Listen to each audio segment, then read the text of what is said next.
Olá, pessoal! Estamos de volta para continuar o nosso bate-papo, agora com foco em carreira e decisões de negócio. Se você não assistiu o vídeo anterior, clica na tag que vai aparecer aqui em cima para saber quem é o Luiz Augusto e o que é a Notco, a empresa que ele gerencia aqui no Brasil. Dando continuidade ao nosso bate-papo, Luiz, me conta qual a sua experiência para chegar até a posição de Country Manager que você exerce hoje, né? Você teve aí uma trajetória pela indústria alimentícia com quase 13 anos pela Danone, passando por vários países. Também trabalhou na Unilever, não só aqui no Brasil. Conta pra gente como que se deu toda essa jornada profissional. Bom, obrigado pela audiência de todo mundo. Continuando um pouco do nosso papo, eu estava falando um pouco antes. Eu tenho 43 anos de idade e eu tenho mais de 20 anos de experiência em consumo massivo. Então, minha última função era presidente de uma das empresas da Danone, do grupo Danone na Argentina. Nos últimos 4 anos eu tive em 3 países diferentes, então eu estive trabalhando na integração da aquisição, quando a Danone fez da WhiteWave nos Estados Unidos, que foi quando eu conheci esse mundo plant-based, foi quando eu me apaixonei por ele, né? Foi a primeira grande aquisição que uma multinacional fez no mundo de plant-based, né?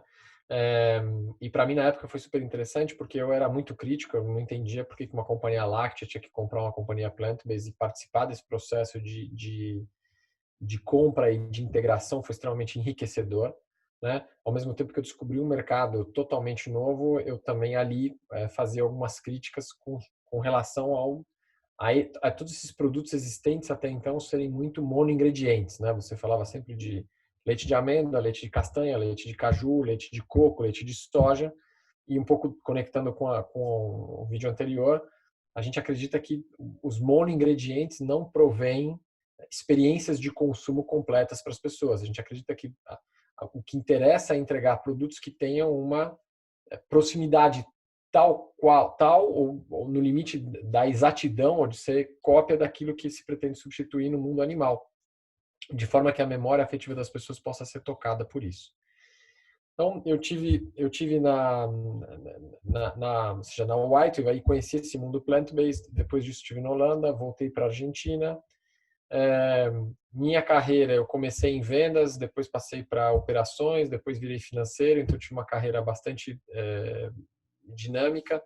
Isso é bastante possível nas grandes companhias.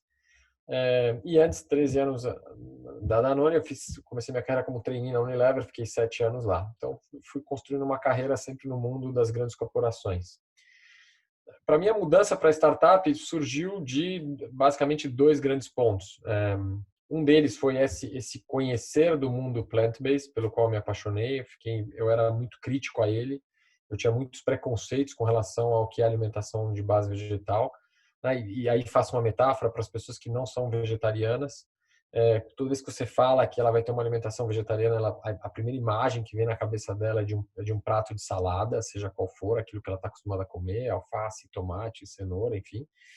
E imediatamente ela pensa, bom, isso é light, isso é saudável, isso não tem caloria, mas também isso é frio, isso não tem gosto, e nada disso nada disso é verdade absoluta, né? Então é possível sim você ter uma alimentação à base vegetal com um aspecto muito mais amplo de sabores, cores, texturas e aromas, né? Então eu me apaixonei por esse mundo de alimentação vegetal, comecei a conhecer ele aí. Eu tive estudando em Stanford também um período antes, onde eu vi esse mundo das startups, eu vi o que estava acontecendo em tecnologia. Eu tive em Stanford quando eu tinha 37. Me lembro que eu me senti velho, vi coisas incríveis do que estava sendo desenvolvido. Mas eu tô velho, minha carreira, sabe, o mundo acabou, minha carreira acabou, tá tudo velho. E aí tinha então essa curiosidade enorme de entender o que era trabalhar do outro lado, o que era trabalhar numa empresa startup, o que era trabalhar numa empresa de tecnologia. E aí, somando essas 2 coisas, a minha experiência em plant-based e o que eu tinha de interesse por tecnologia, através de Stanford, eu acabei conhecendo um dos fundadores da Not Company. Ele me convidou para vir fazer parte da companhia, para armar essa companhia no Brasil, para ajudar a começar essa companhia do zero no Brasil.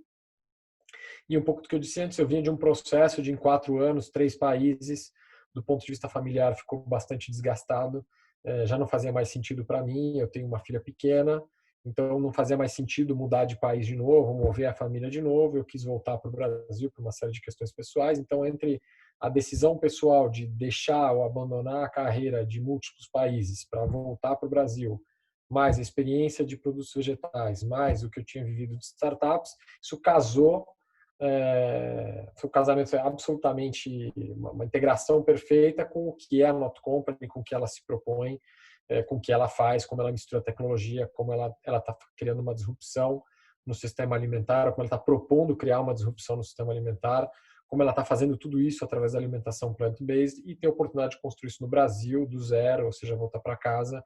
A soma desse entorno todo foi o que me encantou, que me convenceu, e o que me fez aceitar esse desafio e começar essa companhia do zero. Falei isso um pouco também no vídeo anterior. Agora, em agosto, faz um ano que eu estou na Not Company do Brasil como responsável e como executivo que está junto com o meu time colocando essa companhia em pé aqui no país. É justamente sobre essa escolha, né, de ter topado esse desafio de vir para a Not Company. Você falou que teve alguns aspectos pessoais aí, mas com relação a trabalhar numa startup, pela experiência que você tinha antes, né, no mercado tradicional, as mudanças são rápidas, o trabalho é ágil, o número de pessoas e hierarquia é diferente. Você sentiu muito essa mudança? Olha, é muito diferente. Vamos lá, é muito diferente, ao mesmo tempo não é, né? Então, eu falo isso, os desafios que uma companhia pequena tem são os mesmos desafios de uma companhia grande. Puxa, imaginando que nós somos uma companhia de alimento de consumo massivo, pode ter desafios de como fazer distribuição numérica disso, como criar um portfólio específico, ou seja, estabelecer a marca e fazer que as pessoas entendam qual é o propósito que essa marca quer representar. São os mesmos desafios que qualquer uma das companhias grandes tem, né? A diferença é que elas são muito maiores e que estão aí há muito mais tempo.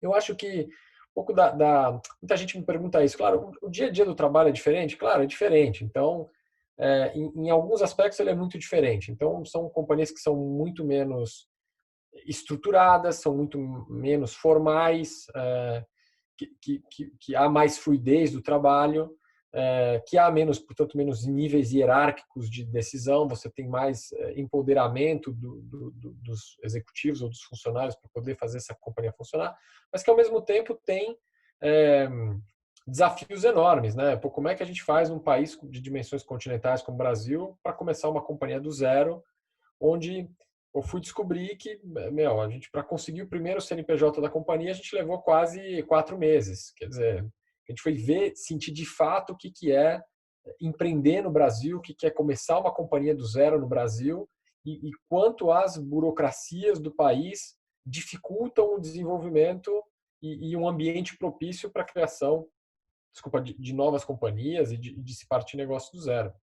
Começa a ficar óbvio como é necessário um processo de simplificação se a gente quer ser um país que seja mais inovador. Como sociedade, nós queremos um país que seja mais inovador, que seja mais ágil, que seja mais criativo, enfim. Então, eu falar, muita complementaridade. Se você pensa as grandes companhias, todas elas fazem todo esse processo de distribuição numérica, de vendas, de controle dos números do negócio, de controle financeiro do negócio, de estabelecimento de posicionamentos de marca, todas elas fazem isso de forma muito bem feita. É óbvio que quando você pega das grandes companhias, elas têm culturas diferentes, elas têm estilos diferentes, você sempre vai achar que uma é mais ágil, outra é mais burocrática, mas no final do dia, quando você olha com uma lupa mais ampla, todas elas são muito bem sucedidas e estão aí há anos porque são excelentes companhias, né, que têm processos muito estabelecidos e muito claros. São excelentes companhias. Não tem nada de errado nisso. Para mim, o que tem é que são dois olhares distintos. Então, uma das coisas que eu venho falando para as pessoas que me perguntam é que eu acho que nessas startups há uma valorização, até pela própria sobrevivência dela, de conhecimentos específicos. Então, quando a gente pensa na Not Company, ela é um tripé entre biologia, inteligência artificial e negócio. Esse é o tripé que mantém essa companhia em pé.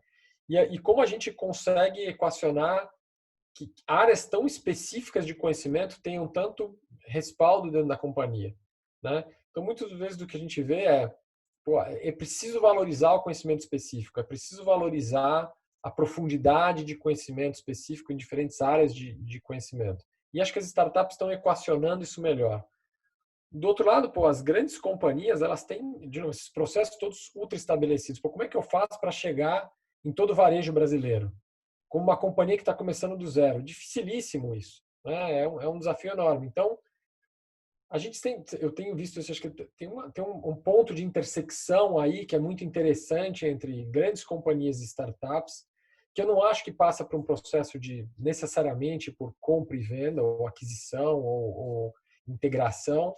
Eu acho que tem que começar, os executivos têm que começar a pensar como desenvolver processos muito mais simbióticos, que para mim dependem fundamentalmente de confiança, como é que a gente estabelece confiança, e que depende de uma discussão que é humana e que não é de negócio, né? Estabelecimento de confiança é uma discussão humana, é uma discussão social, né? Mas que a partir do momento que você consegue estabelecer confiança entre diferentes partes e ter processos simbióticos, onde um de fato possa cross-fertilizar o outro e possa aproveitar do outro que há de melhor, aí que eu acho que é o futuro. Eu não acho que tudo vai ser companhia pequena, também não acho que as companhias grandes vão deixar de existir.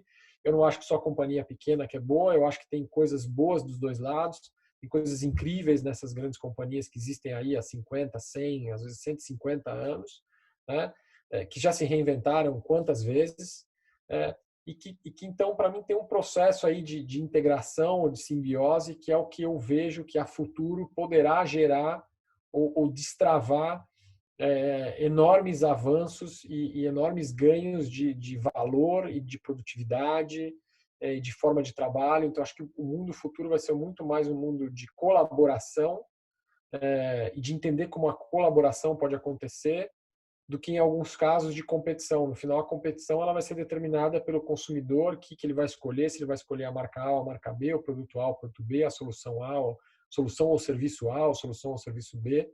Eu acho que ela deveria ser menos sobre competição e mais sobre colaboração e co-construção.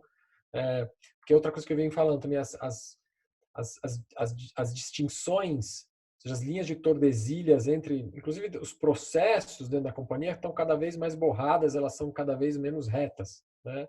A gente, por exemplo, lançou ontem um restaurante, a gente chamou ele de Why Not, né? Ele está no iFood. As pessoas ficou pensando, puxa, a gente quer que as pessoas provem os nossos produtos, porque a gente acredita que ao provar os produtos, elas começam a entender o que nós estamos falando, de como é que a gente consegue gerar uma experiência alimentar que está muito perto daquilo que ela está acostumada. Então, pô, abrimos um restaurante. Pô, penso isso há 20 anos atrás, quando eu comecei minha carreira, absolutamente impossível. Uma companhia de consumo massivo abrir um restaurante? Impossível. Hoje você tem tecnologia de compartilhamento de cozinha, tecnologia de compartilhamento de entrega, sistemas de cobrança e logística que permitem isso, softwares que permitem organizar tudo isso. Então, no final, pô, acaba que é uma ideia sempre uma ideia de negócio, falar, meu, como é que eu resolvo um tema de consumidor e como é que eu resolvo um tema de negócio, que é proporcionar experimentação, e faço isso através da abertura de um restaurante e consigo, diria, com razoável facilidade abrir um restaurante. Então, se a Giovana quiser abrir um restaurante no iFood amanhã, ela consegue através de uma cozinha compartilhada. Se a gente pensar isso há 20 anos atrás, eu tinha que fazer o CAPEX da cozinha, contratar os chefs, contratar as pessoas que estão executando dentro da cozinha, treinar essas pessoas, e hoje você consegue compartilhar tudo isso e fazer de uma forma muito mais eficiente, né? Então, e aí você fala, bom, mas isso é marketing ou vendas, né? Porque ao mesmo tempo que eu estou gerando uma experiência de marca, eu estou permitindo que as pessoas provem os produtos, pô, elas estão comprando esses produtos. Então isso é marketing ou vendas, né? Isso gera faturamento ou não? Então, assim, o mundo mudou muito. Para mim, o mundo abriu um leque de possibilidades incrível.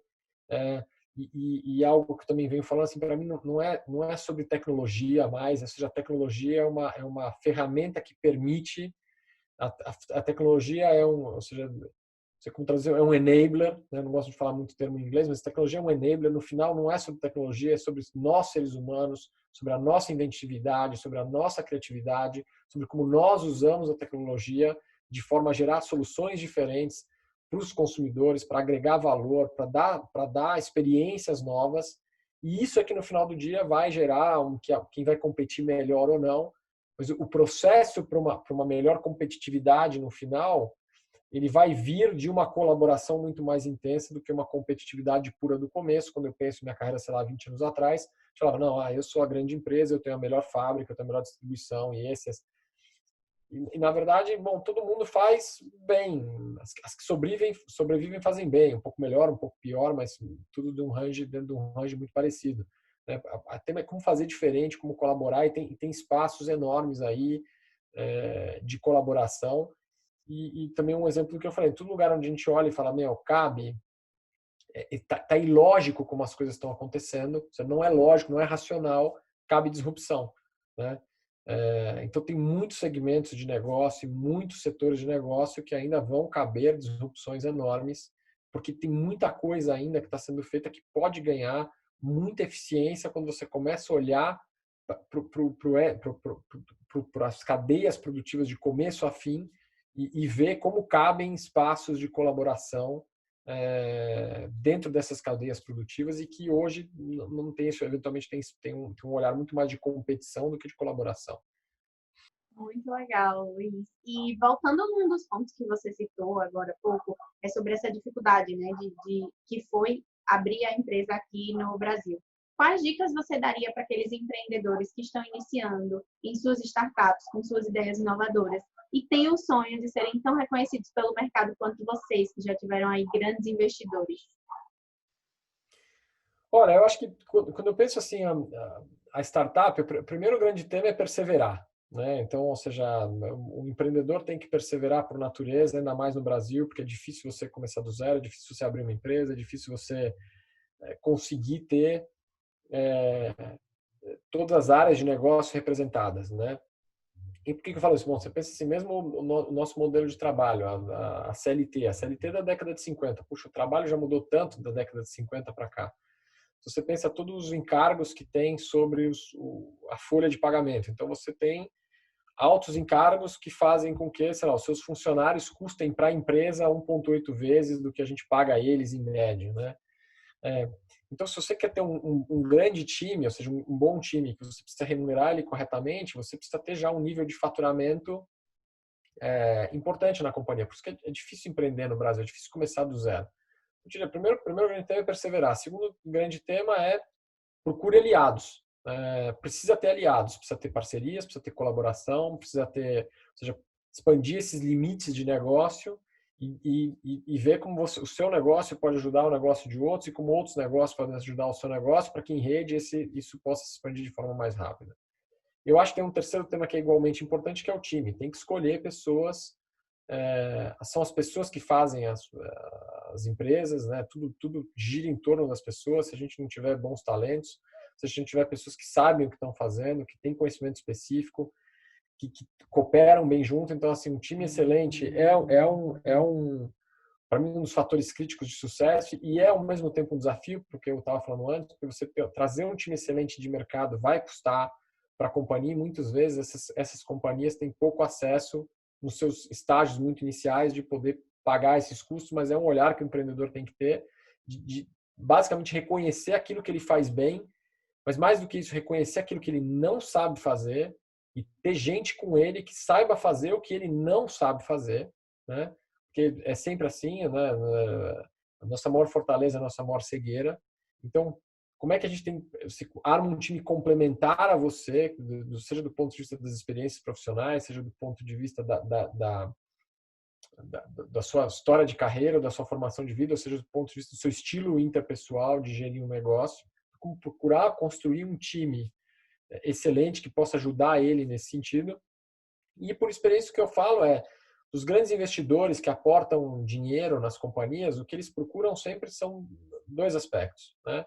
Eu diria, o primeiro é uma boa tese de negócio, ou seja, uma ideia que você fala, pô, essa ideia para em pé, essa ideia tem todo sentido, essa ideia, isso aqui é o futuro, isso aqui se der certo, pode se converter em algo maior. Então, o primeiro grande tema são essas boas ideias, que eu conecto um pouco que eu já falei antes, não é sobre tecnologia, é sobre a criatividade humana, é sobre como nós, seres humanos, usamos a tecnologia a nosso favor, né? É sobre a inventividade humana. Então, onde está essa inventividade, essa criatividade e como elas, ou seja, na forma de propor novas ideias e soluções, de novo, sejam de produtos ou de serviços. Então, acho que esse é o primeiro grande ponto que eles olham, qual é a tese do investimento. O segundo grande ponto que eles olham é o que eu falei imediatamente antes, é o time. Que time tem por trás dessa tese e como ele foi armado com complementaridade de experiências e conhecimentos, né, para que possa concretizar ou tornar real aquela tese ou ideia de investimento. Então, os investidores sempre vão estar nesse entorno. E tem uma forma que, como eu vejo o mundo hoje, acho que assim, muitas vezes a gente vai começar uma companhia do zero e fala, eu não tenho dinheiro. Puxa, de fato, hoje não precisa ter muito dinheiro para começar. Você tem várias formas de começar, tem várias formas de fazer um financiamento inicial. E ainda com toda a crise mundial, o mundo hoje é um sistema que tem muita liquidez, né? E que tem muitos investidores procurando teses e times espetaculares. Então, assim, existe dinheiro disponível no mundo, a pessoa consegue começar uma companhia, de novo, desde que ela tenha uma tese e um time, né? Que possa concretizar essa tese. E aí é uma forma de se organizar e buscar, porque eu acho que as pessoas não deveriam deixar de empreender porque, não, mas não tenho dinheiro para empreender. Não, o dinheiro é o menor dos problemas. Acho que a disponibilidade de dinheiro sempre vai ser, para quem tem uma boa tese, para quem tem um bom time, o menor dos problemas dele. É como, de fato, conseguir criar essa tese, armar esse time ao entorno dessa tese e conseguir entregar e transformar em realidade tudo aquilo que cada empreendedor aí está pensando por aí. E aí, com relação à carreira, a gente já conversou um pouco sobre isso, você nos contou aqui no início da conversa sua longa trajetória. As pessoas geralmente ficam com aquela ansiedade de tudo dar certo o mais rápido possível, ou como você falou, né, já estou velho, a minha carreira já está no final. Então, qual seria a sua dica para aqueles executivos que estão sentindo falta desse algo a mais nas suas rotinas? Olha, é assim, acho que eu contava, você está no mundo da multinacional, você sempre acha, se proporciona, a grama do vizinho sempre mais verde, né? Sempre acha que o outro lado é melhor. No final, ele é apenas diferente. Acho que não tem melhor ou pior, não tem certo ou errado. Para mim, sempre tem causa e consequência, ou ação e reação, né? Então, acho que, para mim, depende muito do estilo pessoal de cada um, do ponto de carreira onde cada um está. Eu acho que vai além da carreira. Assim, para mim, eu falo, meu próprio exemplo, começou muito mais com uma discussão pessoal com uma necessidade familiar e de querer reestruturar a forma do nosso entorno familiar aqui em casa. E começa para mim a fazer, bom, então que a gente tem como modelo, vamos chamar assim, carreira, entre aspas, já não funciona mais, né? Não vou mais mudar de país, não vou mais seguir com uma vida expatriada, não fazia mais sentido isso. Então, acho que assim, o primeiro tema para mim é começar por um processo de autorreflexão e falar assim, tá bom, o que é que de fato me motiva? Então, o meu clique começa por a minha vida pessoal tem que mudar. Bom, então, quais são as consequências disso no estilo de carreira, no estilo vamos chamar de trabalho mais do que carreira, do trabalho que eu executo, né? E o que eu gosto de fazer? Aí e quais são as minhas características pessoais e que eu acho que eu posso somar valor? Que tipo de experiências eu tive na minha vida até aqui? Então, é uma conversa que para mim é muito individualizada, não tem de forma nenhuma tem uma resposta que serve para todo mundo. Agora, eu não acredito que, e venho falando para as pessoas que estão em altos cargos, em grandes companhias, falam, minha carreira acabou. Não é verdade, né? A empresa acabou. Não é verdade. Ainda essas empresas ainda elas são muito longevas, são muito grandes, elas têm muito dinheiro, elas vão se adaptar. Você tem muita coisa interessante que está acontecendo, tem muita transformação que está acontecendo no mundo. A pessoa pode sem dúvida nenhuma, sabe, propor novos olhares e propor novas transformações. É apenas um desafio diferente. Acho que esse mundo da startup é um mundo distinto, é um mundo dinâmico, onde você está muito mais sozinho, você tem que construir as coisas sozinho. Você também tem que ter um lance da pessoa gostar ou seja, trabalhar sem nenhum tipo de... Porque uma coisa é trabalhar com muito framework, outra nenhum framework, né? Então são dois extremos muito distintos. E eu acho que do aprendizado que eu tive, acho que o que é mais importante hoje é flexibilidade, essa pessoa ter flexibilidade intelectual para questionar os próprios paradigmas, sabe, para pensar as coisas de uma forma muito mais ampla, de uma forma muito mais inclusiva, de uma forma muito mais abrangente, questionar as verdades absolutas. Eu acho que tem que ter um novo olhar para o trabalho, sabe? Novas relações entre chefe e subordinado. Eu acho que, bom, eu sempre fui um adepto do home office, eu sempre gostei dessa ideia, para mim sempre funcionou, até porque eu sempre estava viajando muito, Mas eu vejo isso, muitas empresas, indistintamente do tamanho ou startup ou não, porque tinha muita gente que fala, meu home office não funciona. Pô, e a pandemia mostrou que, ele pode sim funcionar. Claro que é óbvio que aqui tem um contexto onde está todo mundo obrigado sobre a mesma força de pressão externa, o que ajuda a que tudo funcione melhor, né? Mas eu acho que vai ter muito requestionamento ainda. Pô, as pessoas vão começar a falar, faz sentido ter escritório, não faz sentido ter escritório. E aí, se eu soubesse tudo isso, eu estaria rico, né? Se eu tivesse quem tem uma bola de cristal, quem quer prever o que as coisas vão acontecer agora, fatalmente irá errar. Qualquer coisa que eu disser vai estar errado, né?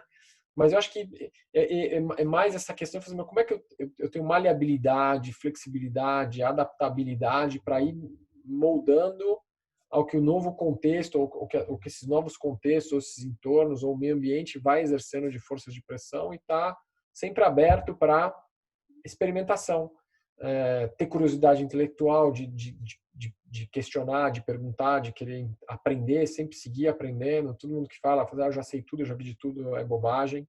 Outro dia teve um meme que eu ri muito, falava assim, aquela entrevista de emprego em 2015, onde você vai estar daqui 5 anos?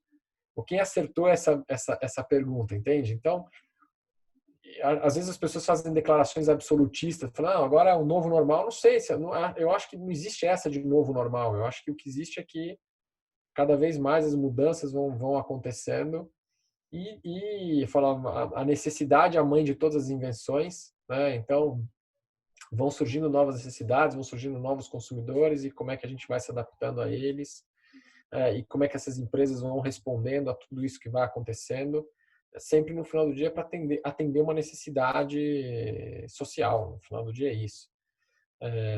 E eu não acho que eu acho que assim, de novo, quem tem muita coisa nova, eu acho que acontecendo, então o que eu diria é isso, é como manter um olhar fresco, um olhar aberto, um olhar maleável, um olhar flexível, menos preconceituoso, mais colaborativo, mais inclusivo, mais abrangente, deixando de lado as suas verdades absolutas e como procurar aprender. Tem muita fonte de conhecimento hoje pública disponível e testar, né? E testar na prática, ver se o que funciona, o que não funciona, e propor mudança e ter a coragem de ficar em pé e propor mudança e dizer, bom, isso aqui precisa ser feito diferente, aquilo precisa ser feito diferente. Acho que esses são os profissionais que vão ter, independente de estar na empresa grande ou na empresa pequena, vão ter cada vez mais valor, vão ser mais reconhecidos, enfim.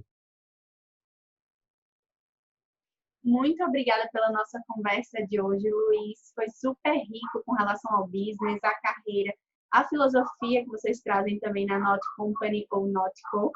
Para você que assistiu só esse vídeo, a gente teve a primeira parte desse bate-papo que você pode acessar aqui clicando na tag. E não se esquece de se inscrever no canal e ativar as notificações.